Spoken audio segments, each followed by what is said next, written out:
அன்று இவ்வுலகம் அளந்தாயடி போற்றி. அன்று இவ்வுலகம் அளந்தாயடி போற்றி.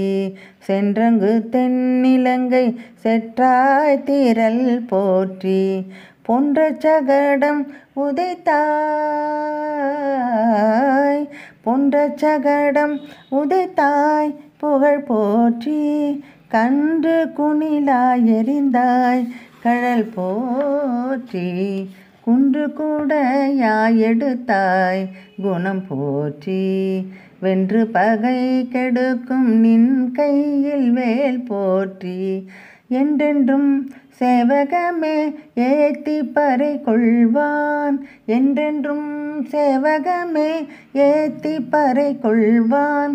இன்று யாம் வந்தோம் இரங்கேலோரெம்பாவாய். இன்று யாம் வந்தோம் இரங்கேலோரெம்பாவாய். அன்று இவ்வுலகம் அளந்தாயடி போற்றி.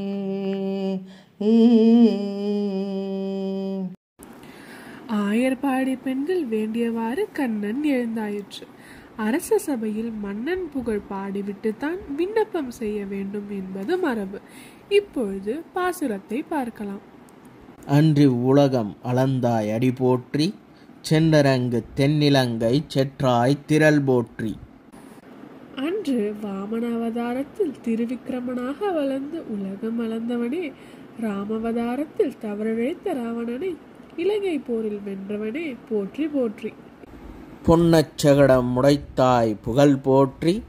கன்று குணிலா வெறிந்தாய் கழல் போற்றி. கண்ணனாக அவதரித்த நாளில் வண்டி உறவில் மாயம் செய்த சகடாசுரனை காலால் உதைத்தவனே, அதே அவதாரத்தில் கன்றின் வடிவாக வந்த அசுரனை வீசும் தடியாக கொண்டு விலாங்கனி வடிவாக இருந்த அசுரன் மேல் வீசி எறிந்தவனே போற்றி போற்றி. குன்று குடையாய் எடுத்தாய் குணம் போற்றி. வென்று பகை கொடுக்கும் நின் கையில் வேல் போற்றி.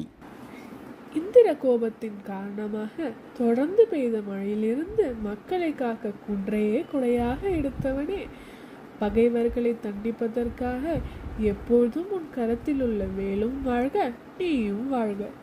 இன்றென்று உன் சேவகமே ஏத்தி பறைகொள்வான். இன்றியும் வந்தோம் இரங்கேலோர் எம்பாவாய். என்றைக்கும் உனது சேவகமாக பணிபுரியும் நாங்கள் உன்னிடம் வேண்டுகின்ற அருளை பெற்று செல்ல வந்துள்ளோம். கருணை காட்டுவாயாக என்று கூறி இந்த பாசுரம் முடிவடைகிறது. ஆண்டாள் திருவடிகளே சரணம்.